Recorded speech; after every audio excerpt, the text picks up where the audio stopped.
नमस्कार दोस्तों, मैं मनोज शर्मा। मेरे YouTube चैनल में आप सभी दोस्तों का तहे दिल से अभिनंदन करता हूं, स्वागत करता हूं। आज हम हिंदी व्याकरण में अगला टॉपिक पढ़ेंगे, संज्ञा, नाउन। आज हम बात करते हैं संज्ञा, जिसको अंग्रेजी में नाउन कहा जाता है। सबसे पहले हम बात करते हैं कि जो संज्ञा जिसको आप कहते हो वो बना किससे है। तो ध्यान रखना, संज्ञा दो पदों से बना है। सम का मतलब होता है अच्छी तरह से। सम यानी अच्छी तरह से या समयक रूप से। सम का शाब्दिक अर्थ होता है अच्छी तरह से या समयक रूप से। दूसरा है इसमें ज्ञा। ज्ञा शब्द का अर्थ होता है जानकारी होना। ज्ञा शब्द का अर्थ है जानकारी। जिसको आप ज्ञा बोलते हो वह ज्ञा नहीं है, उसका वास्तविक उच्चारण होता है ज्ञा। कैसे? ये जो ज्ञ है ये जय धन ये के संयोग से बना है। जय और ये इनका उच्चारण जय होता है और हम गे बोलते हैं, तो उच्चारण की दृष्टि से संज्ञा जो शब्द है वो गलत है। संज्ञा जय और ये से गे बनता है, गे नहीं है। कैसे? जिसको आप ज्ञानी कहते हो, इसका वास्तविक उच्चारण ज्ञानी नहीं होता है, ज्ञानी होता है। ज्ञानी शब्द का वास्तविक उच्चारण ज्ञानी होता है। जैसे भले ही आपको ये उच्चारण गलत लगता है, बचपन से आपने खूब फिल्में देखी होगी। एक हिंदी फिल्मों में आवाज का बेताज बादशाह राजकुमार, उसका एक डायलॉग बड़ा फेमस था, ज्ञानी। तो जिसको आप ज्ञानी कहते हो उसी को वो ज्ञानी कहता था। अगर आप इसको ज्ञानी कहते हो तो ये तो जानी है, जानी। अगर आप इसको ज्ञानी कहते हो ये जोनी है। इसका मतलब न तो ज्ञानी ये है और न आपका ये। जानी, जोनी, ज्ञानी। तो हिंदी एक वैज्ञानिक भाषा है जिसके अंदर जैसा लिखा जाता है वैसा ही बोला जाता है। तो ध्यान रखें, संज्ञा जिसको इंग्लिश में नाउन कहते हैं, ये दो शब्दों से बना है। सम यानी अच्छी तरह से या समयक रूप से, और ज्ञा शब्द का अर्थ होता है जानकारी होना। तो इस शब्द के अनुसार परिभाषा होती है कि हमें सामान्य रूप से, चाहे कोई व्यक्ति हो, वस्तु हो, पदार्थ, जीव, कोई भी प्राणी हो, अगर उसको आप जानकारी रखते हो वो संज्ञा कहलाती है। सम धन ज्ञा। अगर हम संज्ञा में संधि की बात करते हैं तो इसमें व्यंजन संधि है। सम प्लस ज्ञा, इसमें आपकी व्यंजन संधि है। अगर हम बात करते हैं संज्ञा शब्द का अर्थ क्या होता है, तो ध्यान रखना, संज्ञा शब्द का शाब्दिक अर्थ है नाम। एग्जाम में आया हुआ है, संज्ञा शब्द का शाब्दिक अर्थ क्या है? नाम। मतलब दुनिया में कोई भी वस्तु है, पदार्थ, जीव, इनको आप किसी न किसी नाम के द्वारा संबोधित करते हो तो वो नाम ही आपका संज्ञा कहलाता है। और संज्ञा में बहुत सारे नाम होते हैं, इसलिए इसे आपका महानाम भी कहा जा सकता है। तो संज्ञा शब्द का शाब्दिक अर्थ होता है नाम होता है, या इसको आप महानाम भी कह सकते हो।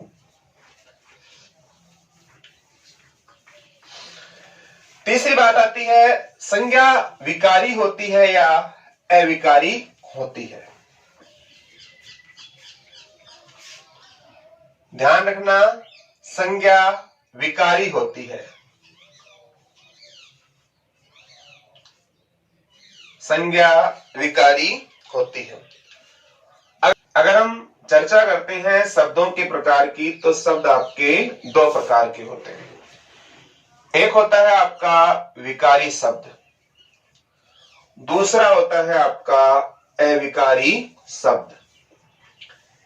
जो अविकारी शब्द है इसे ही अव्यय कहा जाता है।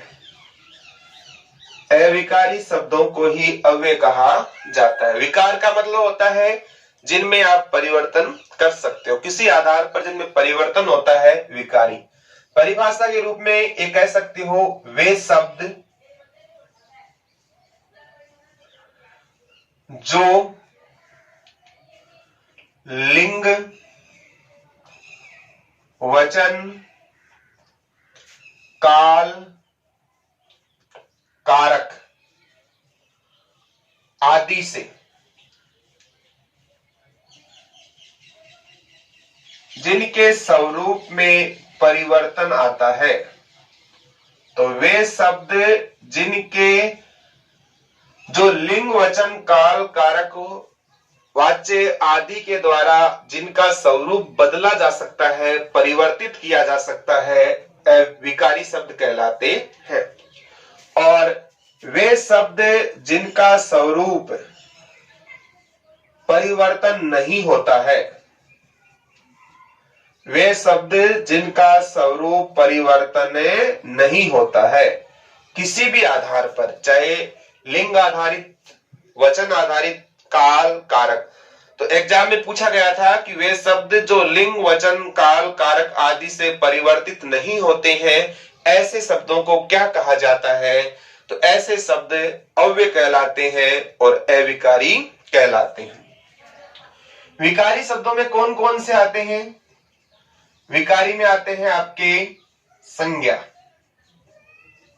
दूसरा सर्वनाम, तीसरा विशेषण और चौथा क्रिया। ध्यान रखना, विकारी में आते हैं संज्ञा, सर्वनाम, विशेषण, क्रिया। एग्जाम में पूछते हैं निम्न में से कौन सा विकारी नहीं है, और ऑप्शन में होता है संज्ञा, सर्वनाम, विशेषण, और चौथा ऑप्शन रहता है आपका क्रिया विशेषण। तो ध्यान रखना, जो क्रिया विशेषण है वो अविकारी में आता है। क्रिया विशेषण, क्रिया विशेषण समुच्चय बोधक,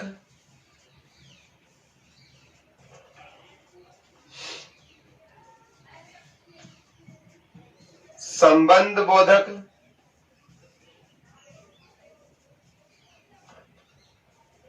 विस्मयादि बोधक।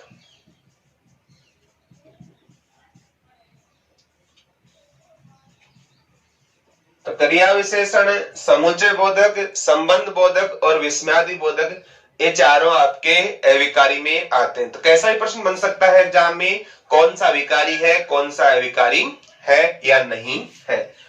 इनके साथ अगर हम और ले सकते हैं तो एक आपका निपात ले सकते हैं। तो सामान्यतः जो पार्ट्स ऑफ स्पीच होते हैं आपके 2-8 होते हैं, नाउन, प्रोनाउन। तो संज्ञा, सर्वनाम, विशेषण, क्रिया, क्रिया विशेषण, समुच्चय बोधक, संबंध बोधक, विस्मयादि बोधक, जिसमें 4 आपके विकारी होते हैं, 4 आपके अविकारी की श्रेणी में आते हैं। विकारी का मतलब जिनमें परिवर्तन होता है, और अविकारी का मतलब जिनमें परिवर्तन नहीं होता। अब परिवर्तन कैसे होता है? जैसे मान लो आपके सामने कोई संज्ञा शब्द लिया, लड़का। अब बताओ, लड़का जातिवाचक संज्ञा है, इसको आप परिवर्तित कर सकते हो क्या? हाँ, किया जा सकता है। लड़का पुल्लिंग है, इसका स्त्रीलिंग बनाएंगे तो लड़का का बन जाएगा आपका लड़की बन जाएगा। अगर इसका बहुवचन बनाएंगे तो इसका लड़के बन जाएगा, लड़की का बहुवचन बनाएंगे लड़कियां बन जाएगा। जैसे नाउन संज्ञा है वो अपना स्वरूप क्या करता है, चेंज करता है। जैसे बेटा है, बेटा से बेटे, बेटी, बेटियां बनाया जा सकता है। बच्चा, बच्ची, बच्चे, बच्चियां। तो संज्ञा है उसका स्वरूप चेंज होता है, इसलिए ये आपकी विकारी होती है। सर्वनाम विकारी होते हैं या नहीं होते? सर्वनाम भी विकारी होते हैं जो संज्ञा के स्थान पर आते हैं। जैसे मैंने लिखा मैं आपका सर्वनाम है। क्या इसको आप परिवर्तित कर सकते हो? जैसे मैं का हम वचन चेंज करते हैं, आई का वी होता है तो मैं का हम। इसमें आप कारक लगाकर मैं से मेरा बना सकते हो, मुझको बन सकते हैं, मुझे बनाया जा सकता है, हम से हमें, हमको, हमारा, हमारे लिए। जैसे कोई सर्वनाम है तुम से बना सकते हो आप तुमको, तुमसे, तुम्हारे लिए आदि बना सकते हैं। तो सर्वनाम है उसका रूप भी क्या होता है, आपका परिवर्तन होता है। तो सर्वनाम भी विकारी है। अब ये बताओ कि जो विशेषण है, जो संज्ञा और सर्वनाम की विशेषता बताए, ये विकारी होता है या नहीं? जैसे कहा मोहन काला है, तो काला शब्द मोहन की क्या है, विशेषता। क्या इसको आप परिवर्तित कर सकते हो या नहीं कर सकते हो? तो मोहन है तो काला होगा, अगर मोनिका है तो कैसी होगी, काली होगी। और दोनों के बच्चे होंगे तो कैसे होंगे आपके, काले होंगे। तो काला, काली और काले, इसका मतलब ये शब्द भी अपना स्वरूप क्या कर रहा है, चेंज कर रहा है। मोटा, कोई आदमी मोटा है, उसकी बीवी है तो कैसी होगी, मोटी होगी। और बच्चे भी कैसे होंगे फिर, मोटे होंगे, है ना। चौड़ा, चौड़ी, चौड़े। मतलब विशेषण होता है उसका स्वरूप अपने आप में परिवर्तित होता है। क्रिया, जो कार्य करने का बोध कराए, क्रिया विकारी होती है या नहीं होती? होती है। जैसे कहे मोनिका पढ़ती है, मोहन पढ़ता है, बच्चे पढ़ते हैं, राजू हंसता है, दिव्या हंसती है और बच्चे हंसते हैं। तो क्रिया है वो भी अपना स्वरूप चेंज करती है, तो क्रिया भी क्या होती है, विकारी। तो ध्यान रखना, संज्ञा, सर्वनाम, विशेषण और क्रिया, ये चारों विकारी की श्रेणी में आते हैं। हम बात करते हैं क्रिया विशेषण की। क्रिया विशेषण समुच्चय बोधक, संबंध बोधक और विस्मयादि बोधक और निपात, ये अविकारी की श्रेणी में होते हैं। अविकारी मतलब जिनमें परिवर्तन नहीं होता। क्रिया विशेषण क्या होता है, वे जिनका रूप जो क्रिया की विशेषता बताए। जैसे एक सेंटेंस लिखा, शीला, शीला धीरे धीरे चलती है, शीला धीरे धीरे चलती है। इस सेंटेंस में चलना आपकी क्रिया है और चलती है कैसे, धीरे धीरे, रीतिवाचक क्रिया विशेषण। तो धीरे धीरे शब्द है वो क्रिया की विशेषता बता रहा है, क्रिया विशेषण है। क्या इस धीरे धीरे को आप परिवर्तित कर सकते हो क्या? नहीं किया जा सकता। अगर शीला है तो भी धीरे धीरे ही होगा और मोहन है तो भी आपका धीरे धीरे ही होगा। मतलब आप यहाँ कोई भी शब्द रखे, धीरे धीरे का आप न तो धीरा धीरा बना सकते हो और न धीरे धीरे बनाया जा सकता है। तो वे शब्द जिनका रूप परिवर्तन नहीं होता है, अविकारी। तो क्रिया विशेषण भी क्या होता है, अविकारी होता है। हम शीला भी कई प्रकार से लिख सकते हैं। जैसे एक शीला में छोटी मात्रा आती है, शीला ऐसे भी लिख सकते हैं। शीला में सी बड़ा भी लिख सकते हैं, शीला इस प्रकार भी लिखा जा सकता है। शीला ये भी लिख सकते हो आप और शीला ये भी लिख सकते हो। ऐसे शब्द दिखने में समान होते हैं, उनका अर्थ अलग अलग होता है। ऐसे शब्दों को युग्म शब्द कहा जाता है। चारों का उच्चारण ऑलमोस्ट आप क्या करते हो, शीला ही करते हो। क्या इन शिला के अर्थ में अंतर है या नहीं है? है। हिंदी में मात्रा बड़ी छोटी करने पर अर्थ में अंतर आ जाता है। जैसे पहला शिला है, इसका अर्थ क्या होगा? शिला। ये शिला, जैसे प्राचीन समय में आपको कोई लेख लिखे हुए मिलते हैं, आप क्या बोलते हो? शिलालेख। तो पत्थरों पर लिखे हुए लेख को क्या कहा जाता है? शिलालेख। तो इस शिला का मतलब होता है पत्थर, प्रस्तर कह सकते हैं। ये शिला, जैसे कहते हैं शिला पढ़ती है, शिला खेलती है, तो शिला किसी का नाम है, यानी व्यक्तिवाचक संज्ञा। तो शिला किसी का नाम है, व्यक्तिवाचक क्या है? आपकी संज्ञा। और ये शिला आप जानते ही हो, ये क्या होता है? शिला। ये सिलाई नहीं होती, सिलना नहीं होता है। ये शिला, आपने एक गाना सुना होगा, अच्छा सिला दिया तूने मेरे प्यार का। तो शिला है अच्छा सिला। शिला यानी होता है इनाम, तोहफा, गिफ्ट। और ये शिला, उसने कपड़े सिले। तो ये शिला किसके रूप में यूज कर सकते हो आप? क्रिया के रूप में कर सकते हो। तो हिंदी में मात्रा बड़ी और छोटी करने से अर्थ में चेंज आ जाता है। तो क्रिया विशेषण है वो भी आपके अविकारी की श्रेणी में आते हैं। दूसरा है आपका समुच्चय बोधक, जिसका मुख्य कार्य होता है जो वाक्य, वाक्यांश, इनके समुच्चय का बोध करवाना। जैसे मान लो एक सेंटेंस लिखा मैंने, सूर्योदय हुआ और पक्षी चहचहाने लगे। सूर्योदय हुआ और पक्षी चहचहाने लगे।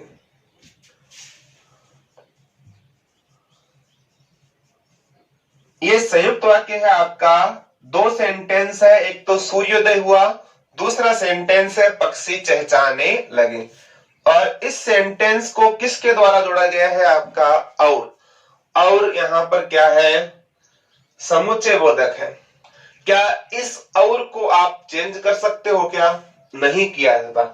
किसी भी सेंटेंस में लो, आपका और ही रहेगा, इसको ओरा ओरी आप नहीं बना सकते। इसका मतलब समुच्चय बोधक है वो भी आपका अविकारी होता है।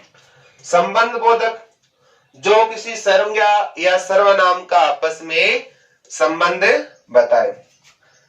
जैसे एक सेंटेंस लिखा मैंने, मोहन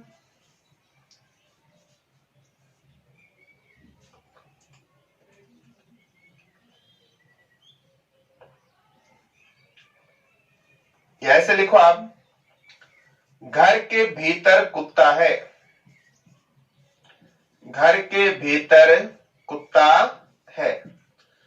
तो भीतर शब्द है, घर आपका संज्ञा है, कुत्ता भी क्या है? संज्ञा। और दोनों का संज्ञा का आपस में क्या बता रहा है? ये के भीतर, के ऊपर, के नीचे, ये संबंध बोधक आपके अवयव होते हैं। तो क्या इस भीतर को आप चेंज कर सकते हो? क्या नहीं कर सकते। के अंदर, अंदर को आप चेंज कर सकते हो? क्या नहीं कर सकते। तो संबंध बोधक है वो भी आपके अविकारी होते हैं। विस्मयादि बोधक, किसी वाक्य में हर्ष, घृणा, विस्मय, शोक, तिरस्कार इत्यादि का भाव करने के लिए जिन शब्दों का इस्तेमाल करते हैं वो विस्मयादि बोधक शब्द कहलाता है। जैसे काश, छी छी, थू आदि। जैसे हम सेंटेंस लेते हैं, लड़कों की एक खास आदत होती है, पहले किसी पर खूब खर्चा करते हैं, घर वाले कोचिंग की फीस देते हैं, उससे किसी को मूवी दिखा देते हैं, होटलों में खाना खा लेते हैं, और लास्ट में सारे पैसे बर्बाद करने के बाद में कहते हैं हाय मैं लुट गया, हाय मैं लुट गया। यहां पर जो हाय शब्द है वो किसके रूप में है? आपका विस्मयादि बोधक के रूप में। तो आप ये बताओ कि क्या इस हाय को आप चेंज कर सकते हो? क्या नहीं किया जा सकता। इसका मतलब विस्मयादि बोधक है वो भी आपके अविकारी होते हैं। किसी को आप देखते हो और कहते हो काश आप हमारे होते, काश आप हमारे होते। तो यहां पर जो काश शब्द है वो भी किसका बोध करा रहा है? आपका विस्मयादि बोधक का बोध करा रहा है। तो विस्मयादि बोधक है वो भी आपके अविकारी होते हैं। अगला है निपात। निपात क्या होते हैं? निपात विकारी अविकारी कैसे होते हैं? निपात का मतलब होता है किसी बात को प्रेशराइज करने के लिए जिन शब्दों का हम प्रयोग करते हैं उनको निपात कहा जाता है। जैसे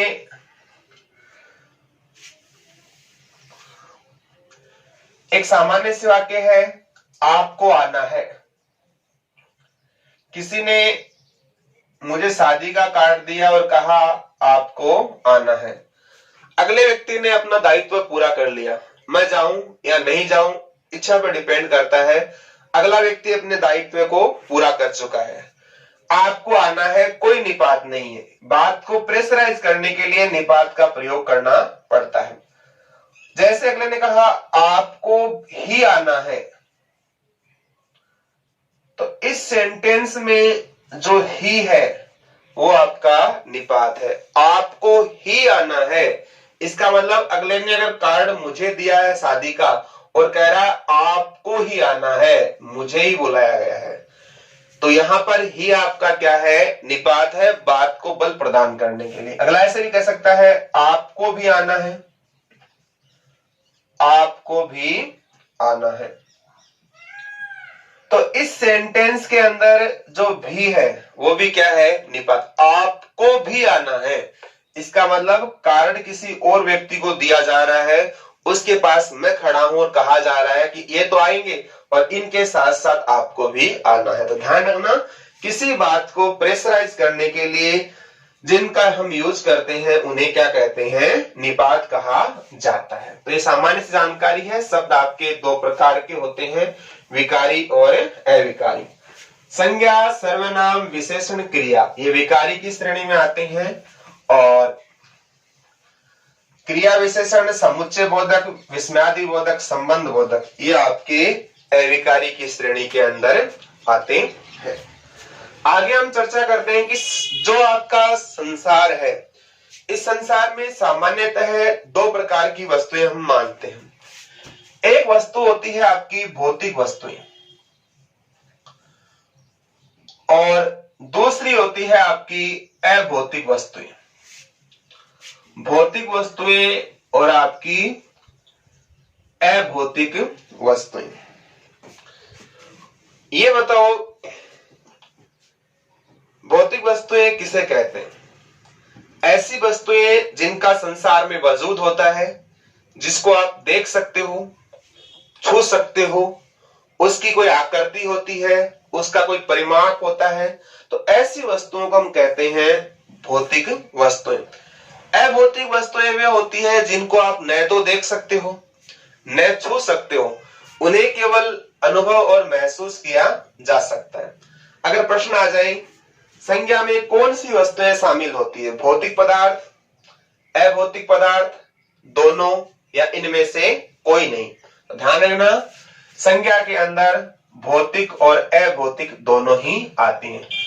भौतिक वस्तुएं होती है, इनको आप मूर्त वस्तुएं भी कह सकते हैं, और अभौतिक होती है, इसे आप अमूर्त भी कह सकते हो। जब हम शिक्षण विधि पढ़ते हैं हिंदी में रीट में, तो वहां आता है मूर्त से अमूर्त की ओर। मूर्त यानी जिसका वजूद होता है, अमूर्त यानी इसका वजूद नहीं होता है। साइंस की लैंग्वेज में बात करें तो भौतिक को हम बोलते हैं फिजिक्स और अभौतिक को कहा जाता है आपका मेटाफिजिक्स।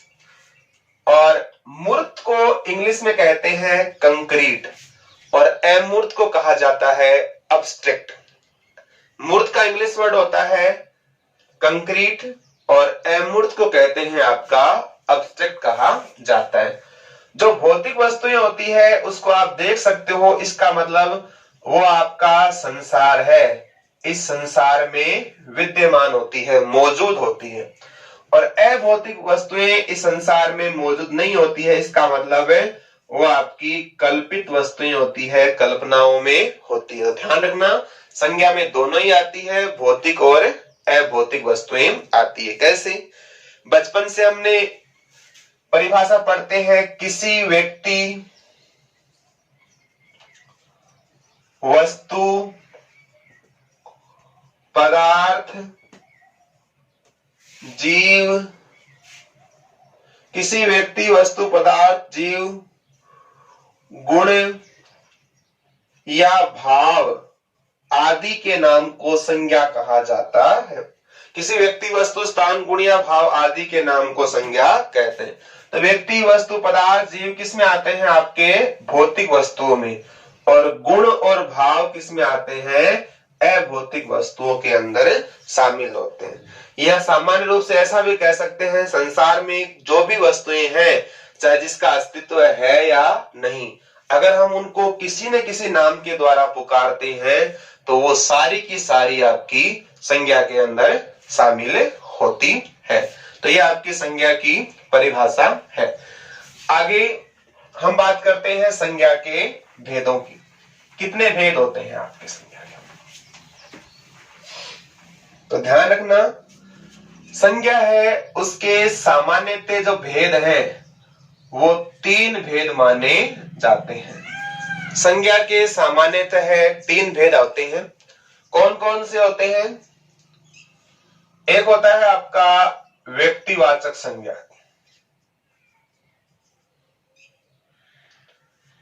दूसरा होता है आपका जातिवाचक संज्ञा, और तीसरा होता है आपका भाववाचक संज्ञा। व्यक्तिवाचक, जातिवाचक और आपका भाववाचक संज्ञा।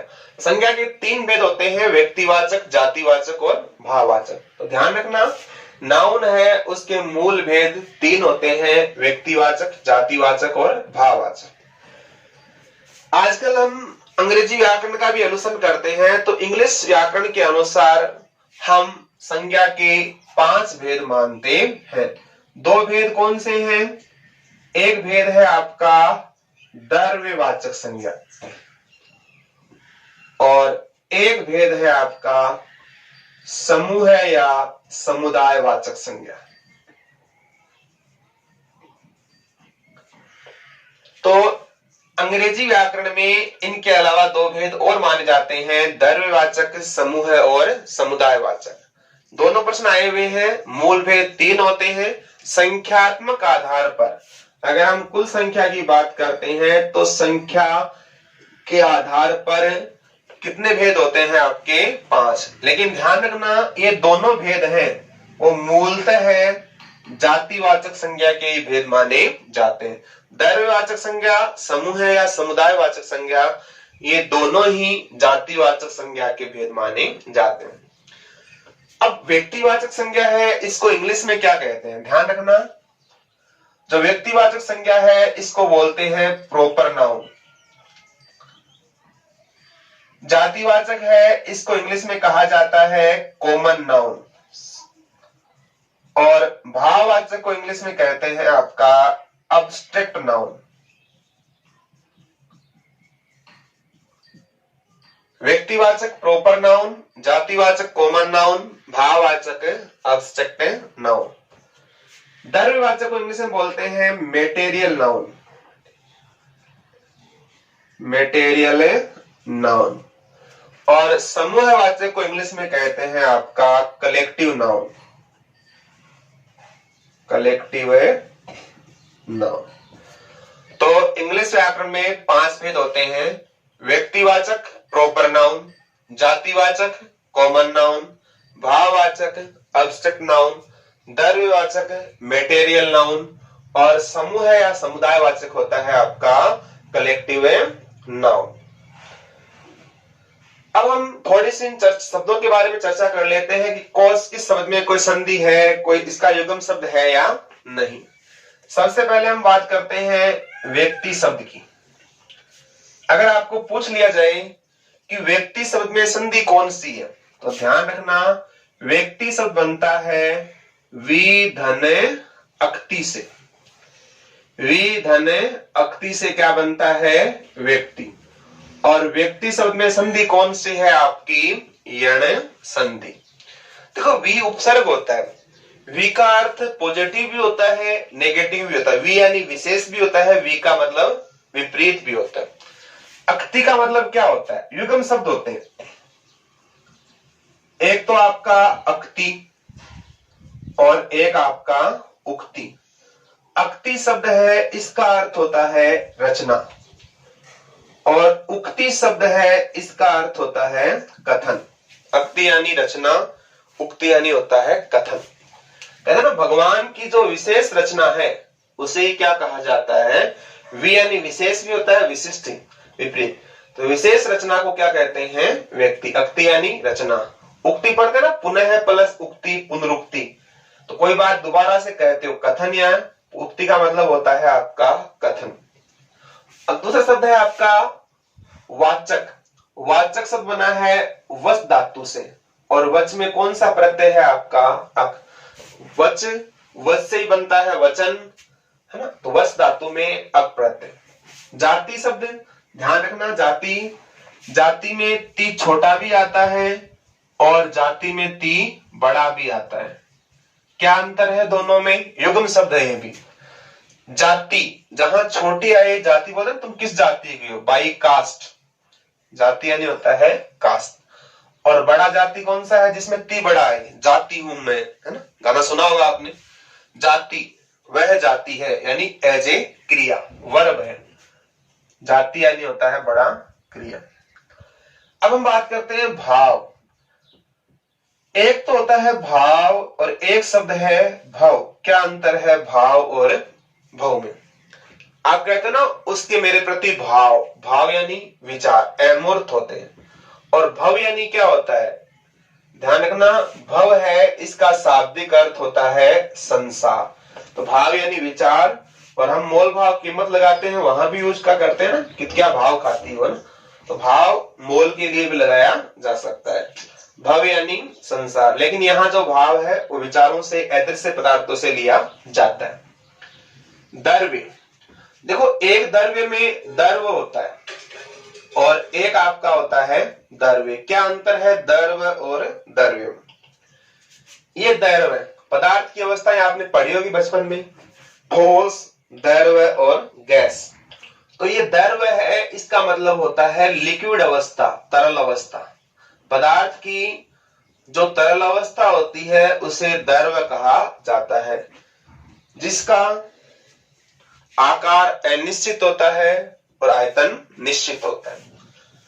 और यह द्रव्य क्या होता है? द्रव्य, द्रव्य यानी होता है धन, वस्तु, पदार्थ, द्रव्य। तो ध्यान रखना, अंतर है द्रव और द्रव्य। तो यहाँ द्रव्यवाचक संज्ञा है, न कि द्रव्यवाचक संज्ञा।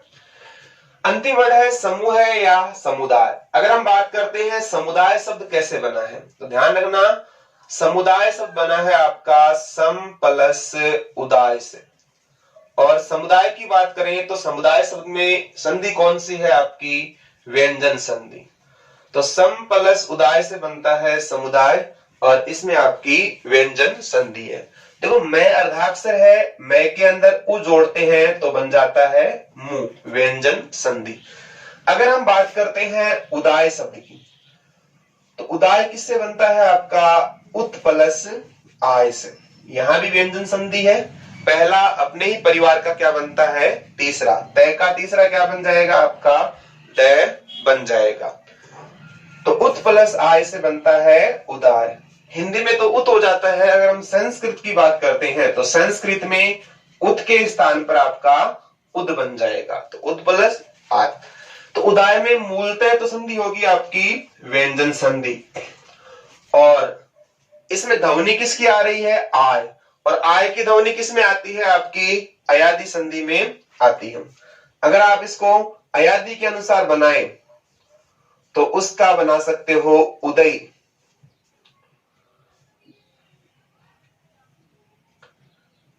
उदय प्लस ए, उदय प्लस ए से क्या बन जाएगा आपका? उदय बन जाएगा, क्योंकि ऐ है।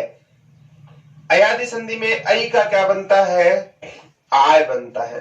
तो इस द में आ जोड़ोगे तो क्या बन जाएगा? दा, और इस ये में ए जोड़ोगे तो क्या बन जाएगा, ए, ये। तो उदय प्लस ऐसे क्या बनता है आपका, उदय बन जाता है। तो ये सभी शब्दों के बारे में सामान्य जानकारी है। व्यक्ति क्या है, समूह है क्या है, उदय क्या है, इसके बारे में आज के लिए इतना ही। बाकी व्यक्तिवाचक संज्ञा क्या होती है, जातिवाचक क्या होती है, इनके भेदों के बारे में अगली क्लास में चर्चा करेंगे। धन्यवाद। अगर आपको अच्छा लगे लाइक करें, शेयर करें, सब्सक्राइब करें। जय हिंद, जय भारत।